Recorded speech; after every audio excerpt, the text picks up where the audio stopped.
Je vais vous raconter l'histoire de ce livre, Hannah Arendt, de les origines du totalitarisme de Eichmann à Jérusalem. L'histoire de ce livre-là, j'allais le jeter.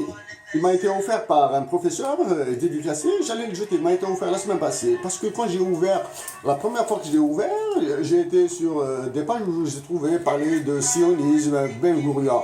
Je m'ennuyais dans les transports publics, les transports en commun, et je l'ai repris. Je me suis dit, tiens, je vais profiter pour jeter un coup d'œil sur la biographie, sur la vie de Hannah Arendt. Hannah Arendt, et bien sûr, nous avons un pays, l'Algérie, notre patrie est un pays merveilleux. Et je vais vous montrer, grâce à mon ami, je vais vous montrer quelques passages. Allez, viens, Mohamed, au revoir. Regarde. Il faut que je les trouve là rapidement, je les ai notés.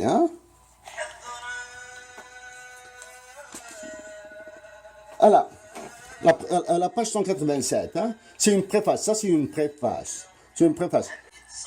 Quand la France eut enfin le courage, grâce à l'autorité encore intacte de Gaulle, d'abandonner l'Algérie, cette terre qu'elle avait toujours considérée comme une partie d'elle-même, au même titre que le département de la Seine, il est apparu qu'on avait atteint un point de non-retour.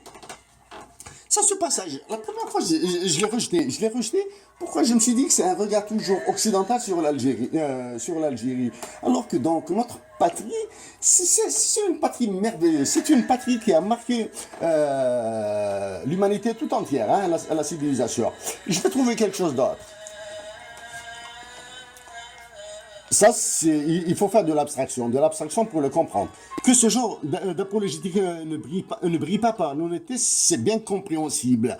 Et ce n'est pas ce qui nous interdit de prendre en considération, mais ces réminiscences manifestent à un degré stupéfiant une absence de compréhension de ce qui s'est réellement passé et du rôle que jouèrent les auteurs eux-mêmes dans les cours des événements, de ce qui les prive de tout intérêt autre que psychologique. Ça manque que Hannah Arendt arriver à faire de l'abstraction, c'est-à-dire c'est pas parce que nous n'apprécions pas un auteur ou bien un théoricien ou bien un penseur ou bien un philosophe qu'on doit le rejeter, Donc ça, on apprend à faire de l'abstraction. Qu'est-ce qu'il y a? Ah, ça c'est pour Mehdi spécial, l'antisémitisme, première partie.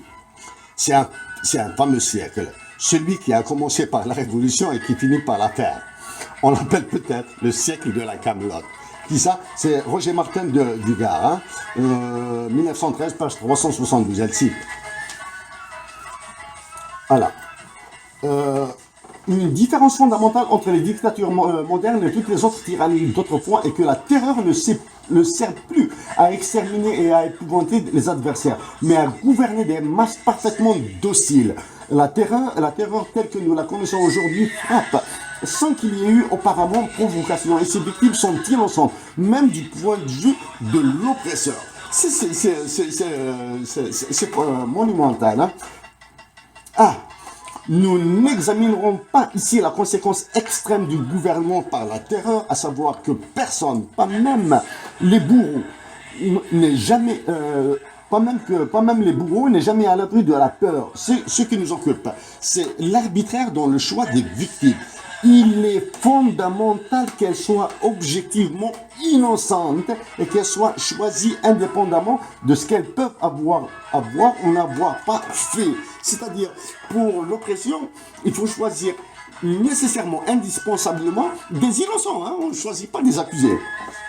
Des coupables. Qu'est-ce qu'il y a? Ah, ça, c'est un passage. Moi, je suis amoureux des livres. Quand j'aime un livre, je le griffonne, j'annote. L'énorme croissance du potentiel industriel et économique entraîna un affaiblissement régulier des facteurs purement politiques, tandis que les forces économiques prenaient la première place dans le jeu international du pouvoir. On crut que ces derniers étaient synonymes de capacité économique jusqu'à ce que l'on s'aperçoive que la puissance économique et industrielle n'en est que la condition moderne. J'ai mis une étoile ici. Là, bon, il faut contextualiser. Hannah Arendt a écrit ce livre il y a longtemps, les années 60. Mais les années 80, Susan Strange, une anglaise, a beaucoup développé ça. Hein. Susan Sturridge défend une autre option. Hein. C'est-à-dire, Susan Sturridge, elle a mis 5 facteurs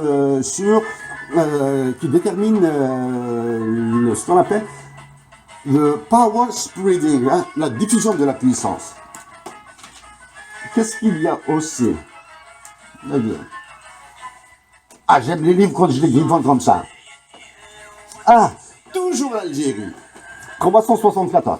Ainsi, la France incorpora-t-elle l'Algérie comme un département de la métropole sans pour autant imposer ses propres lois à une population arabe. Bien au contraire, elle continuera à respecter la loi islamique et garantit à ses citoyens arabes un statut particulier, créant un produit hybride totalement absurde, à savoir un territoire décrété français juridiquement, décrété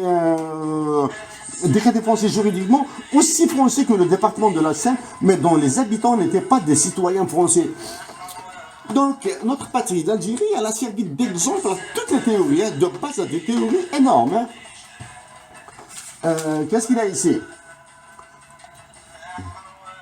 Ah, la fameuse phrase prononcée par Poincaré en 1923. La France n'est pas un pays de 40 millions d'habitants, c'est un pays de 100 millions d'habitants. Annoncer purement et simplement la découverte d'une forme économique de chair à canon produite selon les méthodes de fabrication en série. Ça, pourquoi pas? Il devient un sauvage comme Voltaire.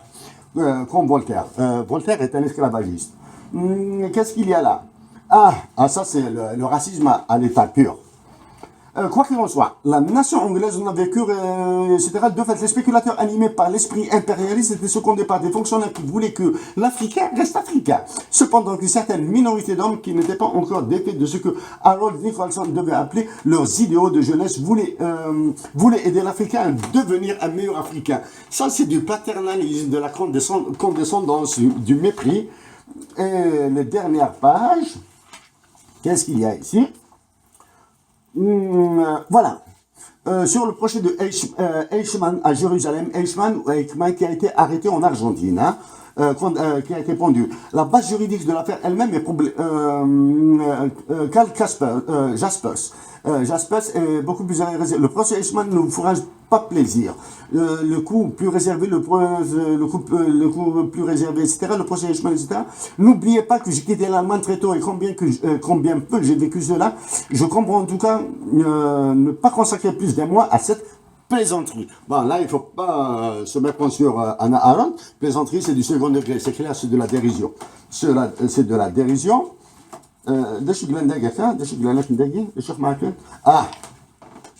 La théorie de la partition des pays, comme la Croatie et la Slovaquie, était une invention du ministère allemand des Affaires étrangères en mars 1939, avant même que les Allemands s'occupent de la Tchécoslovaquie, les Slovaques étaient venus, etc. Bon, bref, donc actuellement, les partitions des pays comme l'Algérie, etc., sont en cours, elles sont lancées, la Libye, l'Algérie, le Mali, la Syrie, l'Irak, etc., c'est lancé à la machine. Donc ça, les Allemands étaient derrière pas mal de choses. Qu'est-ce qu'il y a, elle, derrière? Maintenant, sur la vie de Hannah Arendt, la biographie. Hannah Arendt était de constitution physique très faible, elle n'était pas robuste, elle était malade.